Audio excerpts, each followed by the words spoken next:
was just spotted. After Hillary Clinton's loss to President Trump last November, she's going on tour to promote her new book, What Happened, and she's charging the big bucks to anyone who wants to come and see her. Overcharging people to watch a commercial for a product Clinton hopes they will also give her money for sounds sort of crazy when you say it out loud. Then again, that's only because it is. Hillary Clinton, however, doesn't see the irony in charging Canadians $3,000 to take a picture with her while simultaneously claiming she knows what happened when she lost the election.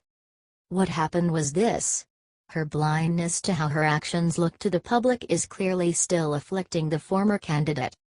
On MSNBC's Morning Joe, Republican Charlie Sykes remarks that Hillary Clinton is going to Wisconsin as part of her book tour, remarking at least she found Wisconsin, and the upper Midwest.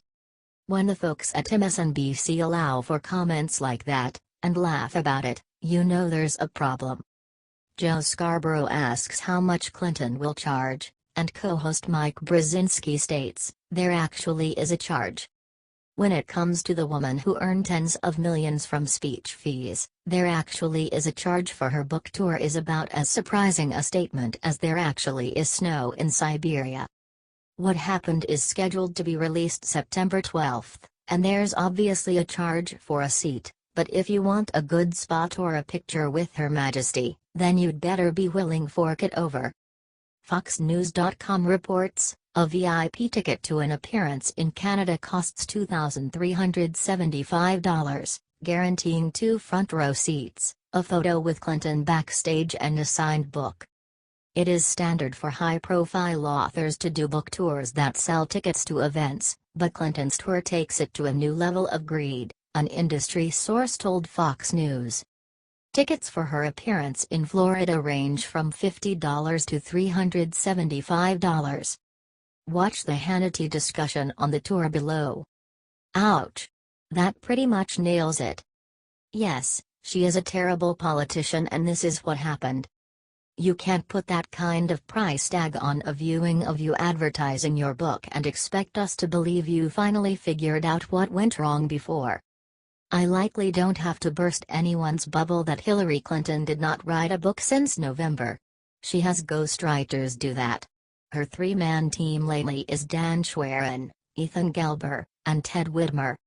So the book on what it was like being the first woman from a major party on the presidential ballot might well have been written by a dude, but Hillary Clinton will sign it for you and smile near you for $2,375. Assuming you can afford it, you'll be able to hear and see Clinton's best explanation for what really happened in November, herself. Be sure to let us know what you think of all this, and sound off in the comments section below.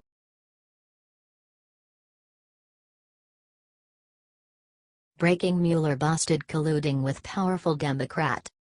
President Trump has been under fire recently for allegedly colluding with Russia, or being a racist, or whatever else the left conceives despite lack of convictions or evidence. However, things are now taking a very dangerous turn as special counsel Robert Mueller pairs up with another powerful Democrat. According to Fox News, Mueller has now linked up with one of Trump's biggest foes, New York's Democrat Attorney General, Eric Schneiderman. This new development could cripple the president's pardoning powers. Schneiderman and Mueller have been talking for the past couple weeks and sharing evidence with one another. Schneiderman is an enemy of Trump, both political and otherwise. The idea that he would be involved with the special counsel due to his biases is questionable at best. They have both been vocal critics of one another for many years. In fact, Schneiderman has a history of not only being harsh on the president, but has sued or threatened to sue him on numerous occasions. Most recently, he won a $25 million settlement against Trump University. President Trump has expressed on multiple occasions his disdain for the New York Attorney General. In tweets dating back to 2013, Trump has called Schneiderman a lightweight who participates as a shakedown artist. Considering that the bonds of state-level involvement are being formed, it becomes increasingly troubling. If President Trump is unable to restore objectivity based on the biased investigative sources Mueller employs, this could be problematic. It was reported that both Mueller and Schindman are working together to try and dissect former Trump campaign manager Paul Manafort, including all of his financial transactions. It makes one wonder what, exactly, they are looking for in those financial records. The Russia hysteria had all but died down due to lack of evidence. No one is even humoring the idea that it exists anymore, unless, of course, they are parroting something that they heard in the media before the incident in Charlottesville, Virginia. At the time of this writing, both the Special Counsel's office and the New York Attorney General's office have refused to comment publicly on the fact that the two even met up. Why should it be that big of a mystery if Trump is wrong and this isn't some witch hunt? This is not the first suspicious individual working with the special counsel, either. As earlier reported by Fox News, out of the 15 attorneys on Robert Mueller assigned for this investigation, 7 have made donations to the Clinton Foundation or supported Clinton's campaign to some degree. The rest of the attorneys have no involvement with Trump and have not made donations, condoned him, or anything else that would suggest even an inkling of bias. This event seems to be a one-sided affair, no doubt. As of right now, it is hard to predict the fate that the special counsel will bring for the rest of the American people. It would surely seem that this needs to be watched carefully. Like magicians, sleight of hand is everything, and could cost us everything.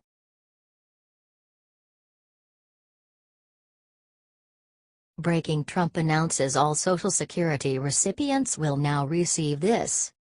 2017 is bringing modest payment increases for Social Security recipients. The average monthly payment will increase to $1,360 for single recipients and about $2,260 for married couples. Recipients who want or need to work will be able to earn more in 2017. Those under 65 can earn up to $16,920 this year.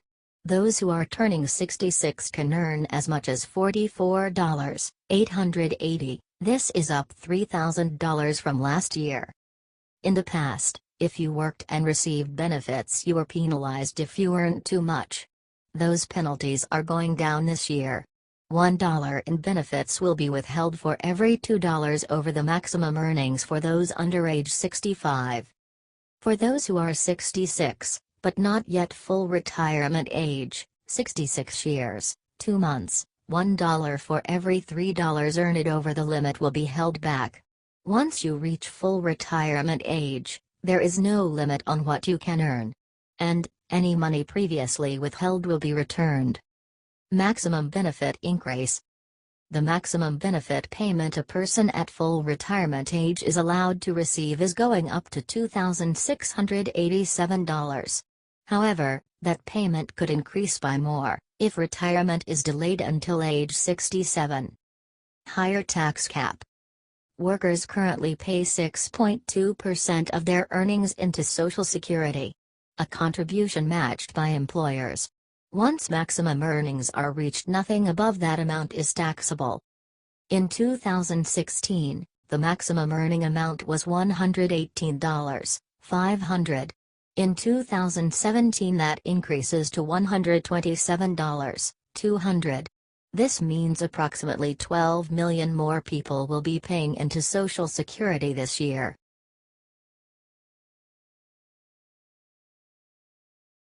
Melania gives new orders to White House staff. Michelle never dreamed of doing this.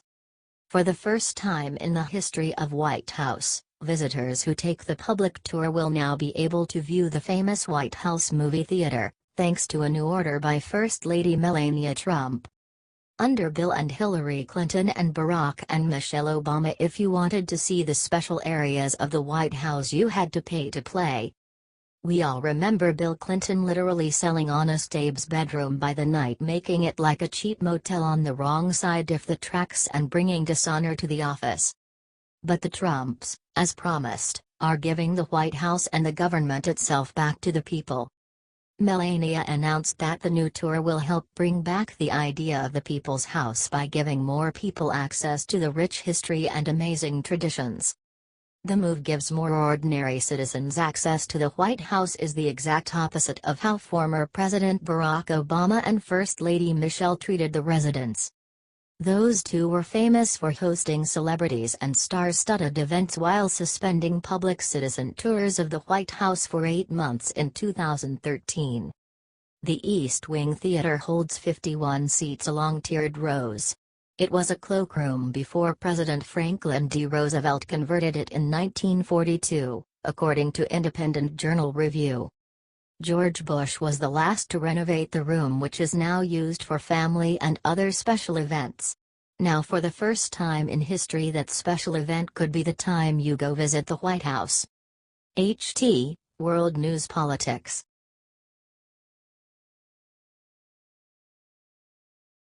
They caught her. Guess who has holed up away from public scrutiny, helping and abetting Obama, keeping an eye on President Trump? Representative Trey Gowdy is proceeding with the test into the colossal jar of worms that was opened up when Russian interference was rebuked as the reason behind Hillary's loss and Donald Trump's win in the 2016 presidential race. Allegations from both sides have been hurled around with respect to who did what to whom and who, on the off chance that anybody, requested the affirmed wiretapping and observation on Trump's decision battle staff and whether the names of honest individuals were illicitly unmasked and who unmasked them. Is it true that you are confounded yet? The most recent individual to be asked to testify is President Obama's previous national security counselor, Susan Rice, who has tersely declined the welcome from the Senate subcommittee. Be that as it may, Representative Trey Gowdy has arrangements to subpoena the previous Obama crony. As Breitbart reported Thursday on Fox News Channel's America's Newsroom, while discussing President Barack Obama's former national security advisor Susan Rice's decision to decline an invitation to testify before a Senate subcommittee on Russian interference in the 2016 presidential election, Representative Trey Gowdy, RSC, said that could lead Congress to subpoena her. Gowdy said, "There are other ways to invite people other than via a letter. There are things called subpoenas. You should not have to use it with a former national security advisor, but if you do, you do." Referencing Rice's role in the unmasking of Trump transition officials, he said Rice is a very important witness. He added, "Members of Congress do not pick the witnesses. Lawyers do not pick witnesses. The facts pick the witnesses. And whether Ambassador Rice likes it or not, she's a really important fact witness." Watch the Fox News video of Gowdy discussing the subpoena. There must be a ton of mischievous things that occurred under the Obama organization that Rice thinks about and is just doing whatever it takes not to uncover them. Knowing Trey Gowdy for the pit bull he is, Rice is likely unnerved at the very considered testifying. Jail is not what she had at the top of the priority list after her time in the Obama organization was over. However, it might, by the by, be what she's confronting when Gowdy gets past with her. What do you think about this? Do not hesitate and write your thoughts in the comment section below. Thank you for reading. HT Breitbart.